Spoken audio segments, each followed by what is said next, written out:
Hey guys, so on this week's episode, we're going to analyze the depreciation curve of Godzilla, the Nissan GT-R R35.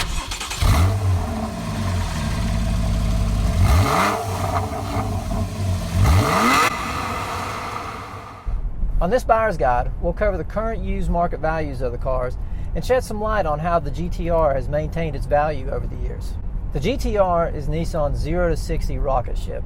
Apart from the 2012 mid-cycle refresh and minor yearly updates, the car as a whole has remained largely unchanged and has entered its 10th year of production. It's been available in many variations, but we're going to concentrate on the most popular models: the Premium, the Black, the Track, and the Nismo editions. Now, Nissan has been notorious for raising the MSRP of this car, which has led to some really interesting and unique trends on the used market. Here, we're showing the base MSRP for each year and model when it was new. It's normal to see a slight increase in price throughout a production run, but Nissan has went far and above normal. I've made this chart to better illustrate the increases. The only model not to have any price increase at all was the Track Edition, but it was only produced for 2 years.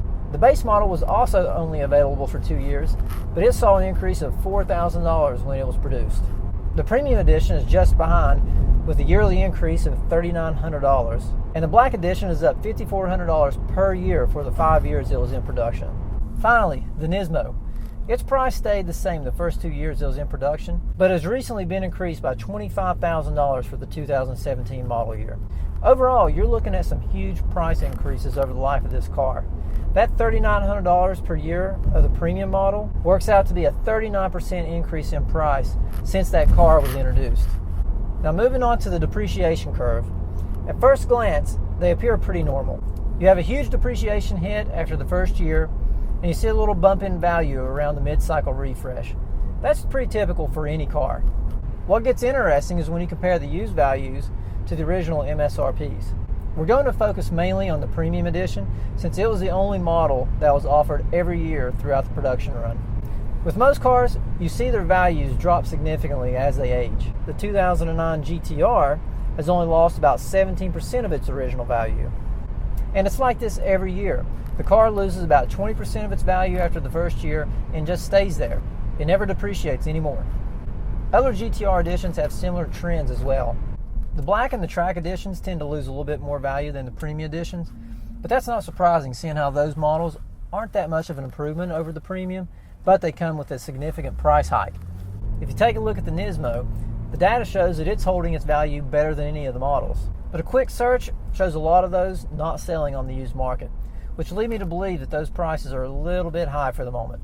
So what's causing the GT-R to hold its value like this? One reason is it's simply a great car.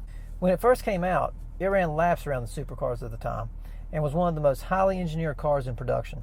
It broke records at the Nürburgring and was considered one of the best handling cars on the road. The exceptional performance, along with the low initial price, made the GT-R one of the most desirable cars on the road. Having that resume certainly helps, but I think there's more to it. As the technology in other cars started to catch up, the GT-R should have become less desirable and start to drop in value, but it didn't. Now, I know Nissan increased the MSRP so they could boost their profits, but I think they inadvertently altered the pre-owned prices as well. I think the constant increase of MSRP is what's caused these cars to retain most of that value. Think about it. If Nissan kept the MSRP at $80,000, nobody's going to pay $60,000 for a 10-year-old car when they can go out and get a brand new one for just $20,000 more. By increasing these prices yearly, Nissan has basically prevented the typical depreciation curve. The depreciation of these cars basically follow a curve as if they were sold back then for what they're selling for now. For example, if that 2009 GT-R Premium Edition was originally sold for $110,000, which is what it's sold for now, then its current market value would reflect a 40% drop in value, which is closer to what we see with cars whose MSRPs aren't inflated. Over the next few years, it's going to be interesting to see what the used value market of the GT-R is going to do. With the release of the R36, I expect the R35 prices to drop a little bit, but not by much. I think the car is special enough that it's going to retain most of its value over the years. If you want to buy one now, I think you'll be safe from any considerable depreciation over the next couple years, as long as you sell it before the R36 comes out.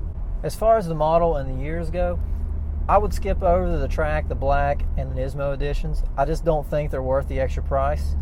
And with the year, buy the newest model you can afford. Since none of the years depreciate more than the other, get the newest one you can, just so you can have the most up-to-date car possible. Alright guys, so there's more great content like this on the way, so hit that subscribe button so you don't miss out on anything. If there's some reason that the GT-R is maintaining its value that you think I left out, leave it in a comment below and let me know what you think. And until next time, thanks guys.